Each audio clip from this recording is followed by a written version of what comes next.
கிரிக்கெட்ல 64 சிங்கிளையும் தாண்டி எதிரணியினர் பண்ணக்கூடிய சில தவறுகளுக்கு ஃபுட்பால் மாதிரியே பெனால்டி ரன்ஸ் கொடுப்பாங்க.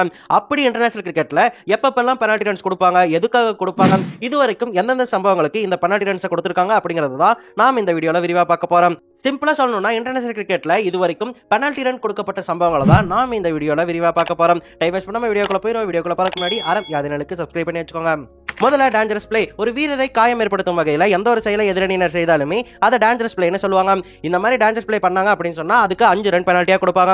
உதாரணத்துக்கு ஒரு சம்பவத்தை சொல்லணும்னா 2024 ஒரு உமன்ஸ் அண்டர் மேட்ச் நடந்துட்டு இருந்துச்சு. மேரிசன் கேப் பவுலிங் பண்ண சூசி பேட்ஸ் பேட்டிங் பண்ணிட்டு இருந்தாங்க. அப்ப கேப் போட்ட பால சூசி பேட்ஸ் அடிக்க அந்த பால டக்குனு பிடிச்ச கேப் திடீர்னு ஒரு கோவத்துல ஃப்ரஸ்ட்ரேஷன்ல தூக்கி எறிஞ்சிருப்பாங்க. அது சூசி பேட்ஸ் உடைய கால்லயே போய் பற்றும். சூசி பேட்ஸ் பயந்தே போயிருவாங்க. ரீப்ளேல பார்க்கும்போது தெரிஞ்சிருக்கும் கேப் வேணும்னே வீசிருப்பாங்க. சூசி பேட்ஸ் கிரீஸை விட்டு வெளியே வந்திருக்க மாட்டாங்க. அவங்க கோவத்துல வீசினது தெளிவா தெரிய வந்ததால அம்பையர் டிஸ்கஸ் பண்ணி அதுக்கு 5 ரன் பெனால்ட்டியா கொடுத்திருப்பாங்க. இங்க நான் முன்னாடி சொன்ன மாதிரி பேட்டர் கிரீஸை விட்டு வெளியே வராம இருக்கும்போது வேணும்னே பவுலர் பேட்டர் மேல பால தூக்கி வீசிருக்காங்க. அதனாலதான் பெனால்ட்டி ரன்ஸும் கொடுத்திருப்பாங்க. இதே மாதிரியான சம்பவம் 2025 நடந்த ஒரு உமன்ஸ் கவுண்டி மேட்ச்லயும் நடந்துச்சு. அந்த மேட்ச்ல பேட்டர் பாயிண்ட்ல ஒரு பால் அடிக்க பாயிண்ட்ல நின்னுட்டு இருந்த ஃபீல்டர் அந்த பாலை பிக் பண்ணி ஒரு த்ரோ அடிச்சிருப்பாங்க. ஸ்டெம்ப் மேல அடிக்கிறதுக்கு பாலா பேட்டர் மேல அடிக்கணும் அப்படின்னு சொல்லிட்டு வேணும்னே தூக்கி வச்சிருப்பாங்க. அதுக்கு பயந்து பேட்டரும் கீழே குனிஞ்சிருப்பாங்க. அதை நோட்டீஸ் பண்ண அம்பையர்ஸ் உடனடியா பேட்டிங் டீமுக்கு 5 ரன் பெனால்ட்டியா கொடுத்தாங்க. இதனால பேட்டிங் டீம்ல 5 ரன் கூடுதலா ஆட் ஆகும். அடுத்ததா டேமேஜிங் பிட்ச். ஒரு கிரிக்கெட் பிட்சுடைய நடுவில் இருக்கக்கூடிய இந்த கற்பனையான ரெக்டாங்கிள் பகுதியை ப்ரொடெக்டட் ஏரியா அப்படின்னு சொல்லிட்டு சொல்றாங்க. இந்த ப்ரொடெக்டட் ஏரியாக்குள்ள ஃபீல்டரோ பவுலரோ பேட்ஸ்மேனோ நடக்கவோ ஓடவோ கூடாது. பேட்ஸ்மேன் ரன் ஒன்னா கூட அந்த இடத்துக்கு பக்கத்துல தான் ஓடணுமே தவிர அது மேல ஓடக்கூடாது. அதாவது பிச்சுக்கு நடுவில் ஓடக்கூடாது. அப்படி போனாங்க அப்படின்னு சொன்னா எதிரணியினருக்கு பெனால்ட்டி ரன்ஸ் கொடுப்பாங்க. ஏன்னா ப்ரொடெக்டட் ஏரியால ரன் ஓடும் போது அது பிச்சை டேமேஜ் பண்ணிரும். பிச்சு டேமேஜ் ஆயிடுச்சுன்னு சொன்னா அதுல அன்இவன் பவுன்ஸ் ஆகும், அன்இவன் ஸ்பின் ஆகும். இதெல்லாம் நடக்கக்கூடாது அப்படின்னு சொல்லிட்டு தான் இந்த ஒரு ரூலை வச்சிருக்காங்க. இதுக்கு ஒரு உதாரணம் சொல்லணும்னா 2020 ஆஸ்திரேலியா நியூசிலாந்தும் ஒரு டெஸ்ட் மேட்ச் ஆடிட்டு இருந்தாங்க. அப்ப மார்னஸ் லபிசன் ஒரு பாலை தட்டி விட்டுட்டு ரன் ஓடி இருப்பாரு. ப்ரொடெக்டட் ஏரியா மேலேயே ஓடி இருப்பாரு. அதை பார்த்து அம்பையர் நின்னுட்டு இருந்த அலிம்தார் முதல்ல கூப்பிட்டு வார்னிங் கொடுத்திருப்பாரு. அதுக்கப்புறம் வார்னர் பேட்டிங் பண்ணிட்டு இருப்பாரு. வார்னரும் அதே மாதிரி அடிச்சுட்டு ப்ரொடெக்டட் ஏரியா மேல ரன் ஓடி இருப்பாரு. அதனால அலிம்தார் செகண்ட் வார்னிங் கொடுத்து அதுக்கு பெனால்ட்டி ரன்ஸ் நியூசிலாந்து டீமுக்கு கொடுத்திருப்பாரு. இந்த பெனால்ட்டி ரன்ஸ் ஆனது நியூசிலாந்துடைய முதல் இன்னிங்ஸ் ஸ்கோர் கூட ஆட் ஆயிருக்கும். நியூசிலாந்து முதல் இன்னிங்ஸ்ல 251 ரன் தான் அடிச்சிருந்தாங்க. இந்த பெனால்ட்டி ரன்ஸால அவங்க ஸ்கோர் போர்டு ஆனது 256 மாறி இருந்துச்சு. இதே மாதிரி அஸ்வின் ஒரு சம்பவத்தில் ஈடுபட்டிருக்காரு. 2024 இந்தியாவும் இங்கிலாந்தும் ஆடிட்டு இருந்தாங்க. அப்ப அஸ்வின் ஒரு பாலை தட்டி விட்டுட்டு ப்ரொடெக்டட் ஏரியா மேலேயே ஓடி இருப்பாரு. அதை பார்த்து அம்பையர் நின்னுட்டு இருந்தவர் டக்குன்னு பெனால்ட்டி ரன்ஸ் கொடுத்திருப்பாரு. அதனால காண்டான அஸ்வின் என்ன பண்ணிருப்பாருன்னா அம்பையர் கிட்ட போய் சண்டையே போட்டிருப்பாரு. ஆனா பிரஸ் கான்ஃபரன்ஸ்ல வந்து இல்ல நான் பண்ண தப்புதான், ப்ரொடெக்டட் ஏரியால ஓடிடக்கூடாது அப்படின்னு சொல்லிட்டு உண்மை ஒத்துருப்பாரு. இதனால அந்த மேட்ச்ல இங்கிலாந்துக்கு 5 ரன் பெனால்ட்டியா கொடுத்தாங்க. இது மட்டும் கிடையாது, இதே மாதிரியான சம்பவங்கள் எக்கச்சக்கமா நடந்திருக்கு. இது ரெண்டு தான் ரொம்ப முக்கியமான சம்பவம்னு வச்சுக்கலாம். அடுத்ததா அன்ஃபேர் ஃபீல்டிங். இந்த அன்ஃபேர் ஃபீல்டிங்ல நிறைய வகைகள் இருக்கு. அதுல முக்கியமான 2 மட்டும் பார்த்துறோம். First fake fielding. ஃபேக் ஃபீல்டிங்க்கு ஒரு உதாரணம் சொல்லணும்னா 2017 ஆஸ்திரேலியா உள்ளூர் போட்டியில் நடந்துட்டு இருந்துச்சு. அப்ப பேட்ஸ்மேன் ஒரு பால் அடிக்க அந்த பாலை பிடிக்கிறதுக்காக மார்னஸ் லபிசன் டைவ் அடிச்சிருப்பாரு. டைவ் அடிச்சு பாலை பிடிச்சிருக்க மாட்டாரு. இருந்தாலுமே பாலை பிடிச்ச மாதிரியே பவுலா காட்டி அந்த பாலை தூக்கி வீசுற மாதிரி பண்ணிருப்பாரு. இதனால பேட்ஸ்மேனுடைய ரன் அப் ஆனது டிஸ்டர்ப் ஆகி இருக்கும். அதை பார்த்து அம்பையர்ஸ் என்ன பண்ணிருப்பாங்கன்னா இது தப்பு அப்படின்னு சொல்லிட்டு எதிரணிக்கு 5 ரன் பெனால்ட்டியா கொடுத்திருப்பாங்க. ஏன் அப்படின்னு கேட்டீங்கன்னா இது ஏமாத்துற மாதிரி இருக்கு இல்லையா, ஏமாத்துற மாதிரி கிரிக்கெட் விளையாடுறது ரொம்ப தப்பு அப்படின்னு சொல்லிட்டு MCC விதிகள் சொல்லுது. அதனாலேயே இந்த மாதிரி பாலை பிடிச்சதுக்கு அப்புறமும் பிடிக்காத மாதிரி நடிக்கிறது, பாலை பிடிக்காமலே பிடிச்ச மாதிரி நடிக்கிற விஷயங்களை ஃபீல்டர்ஸ் பண்ணக்கூடாது அப்படின்னு சொல்லிட்டு MCC விதிகள் அறிவுறுத்துது. அதுக்கு தான் இங்க மார்னஸ் லபிசன் டீமுக்கு எதிராக 5 ரன் பெனால்ட்டியா கொடுத்திருப்பாங்க. இதே மாதிரியான சம்பவத்தை வீரேந்திர சேவாக்கும் பண்ணியிருக்காரு. அதுதான் ரெண்டாவது வேணும்னே ரன்களை கொடுக்கிறது.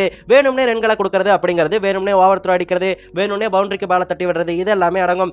அப்படிதான் 2010 சவுத் ஆப்பிரிக்காவும் இந்தியாவும் டெஸ்ட் மேட்ச் ஆடி இருப்பாங்க. 10வது விக்கெட்டுக்கு அசீம் அம்லாவும் மோர்னே மார்க்கரும் சேர்ந்து ஆடிட்டு இருப்பாங்க. அசீம் அம்லா பவுண்டரி நோக்கி ஒரு பால தட்டி விட அது பவுண்டரிக்கு போயிருக்காது, பவுண்டரி ரோப்புக்கு முன்னாடியே நின்று இருக்கும். ஆனா அதை சேஸ் பண்ணி போயிட்டு இருந்த வீரேந்திர சேவாக் டக்குன்னு பால பவுண்டரிக்குள்ள தட்டி விட்டுருவாரு. இதனால அது 4 மாறிடும். அதை பார்த்து அம்பையர்ஸ் டக்குன்னு முடிவு பண்ணி அதுக்கு 5 ரன் பெனால்ட்டியா கொடுத்திருப்பாங்க. எதுக்கே கொடுக்குறாங்க, பவுண்டரி கொடுத்து ஹெல்ப் தான பண்ணிருக்காரு அப்படின்னு சொல்லிட்டு நீங்க கேட்கலாம். அங்க நடந்தது என்னன்னு கேட்டீங்கன்னா அது 10வது விக்கெட் பார்ட்னர்ஷிப். ஆஷிம் அம்லா லாட்டோ பால பிடிச்சதா அந்த பால அடிச்சிருப்பாரு. அவர் சிங்கிள் தான் எதிர்பார்த்திருப்பாரு. அது 4 போனதால அடுத்த பால் டாட் ஆனாலுமே மோர்னே மோர்கல் வந்து பேட்டிங் பண்ற மாதிரி ஆயிரும். மோர்னே மோர்கல் பேட்டிங் பண்ணாரு அப்படின்னு சொன்னா 10th விக்கெட் போயிடும். இதனால இந்தியா ஈஸியா ஜெயிச்சிருவாங்க இல்லையா.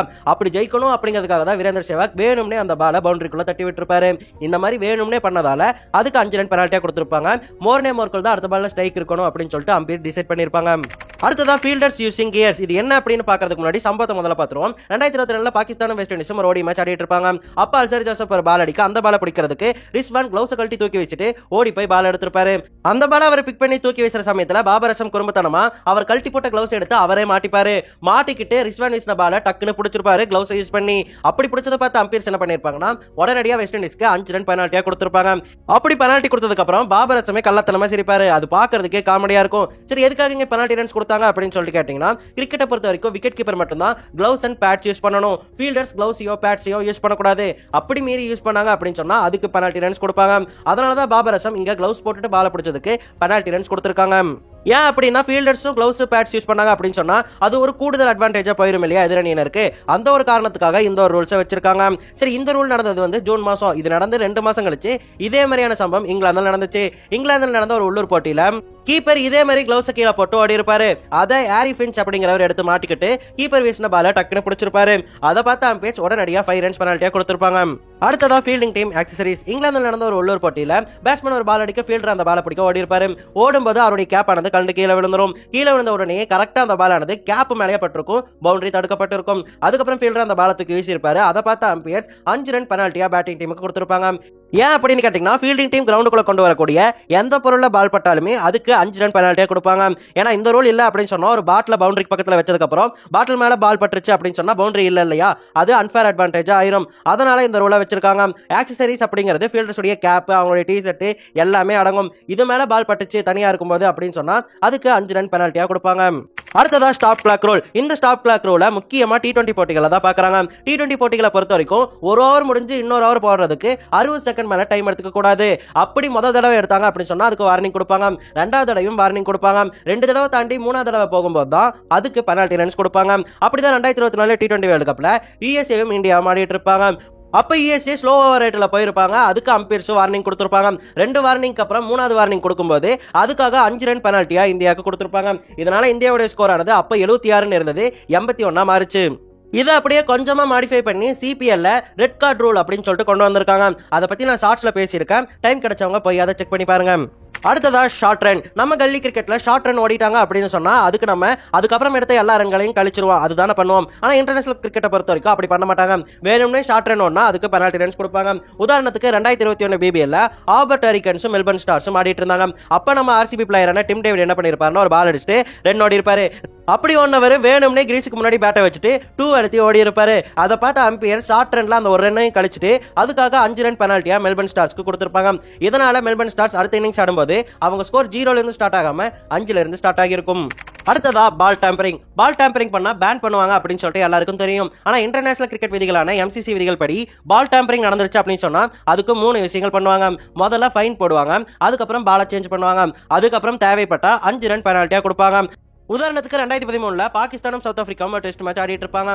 அப்ப பால சைன் பண்றதுக்காக பேண்ட்ல எல்லாம் தேய்ப்பாங்க இல்லையா, அந்த மாதிரி ஃபாஃப் டு பிளேசஸும் பேண்ட்ல தேய்ச்சிட்டு இருந்தாரு. தேய்ச்சிட்டு இருக்கும் போதே பேண்ட்ல இருந்த அந்த ஜிப் இருக்கு இல்லையா, அந்த ஜிப்லையும் தேய்ச்சிருவாரு. எந்த ஒரு வெளிப்பொருளாலையும் பால தேய்ச்சாங்க அப்படின்னு சொன்னா அதை பால் டேம்பரிங் தான் சொல்லுவாங்க. அதனால ஃபாஃப் டு பிளேசஸ் பண்ணதை பால் டேம்பரிங்னு சொல்லியிருந்தாங்க. அதே போல சவுத் ஆப்பிரிக்கா வீரர்களுமே நகத்தால பால ஆல்டர் பண்ணிருப்பாங்க.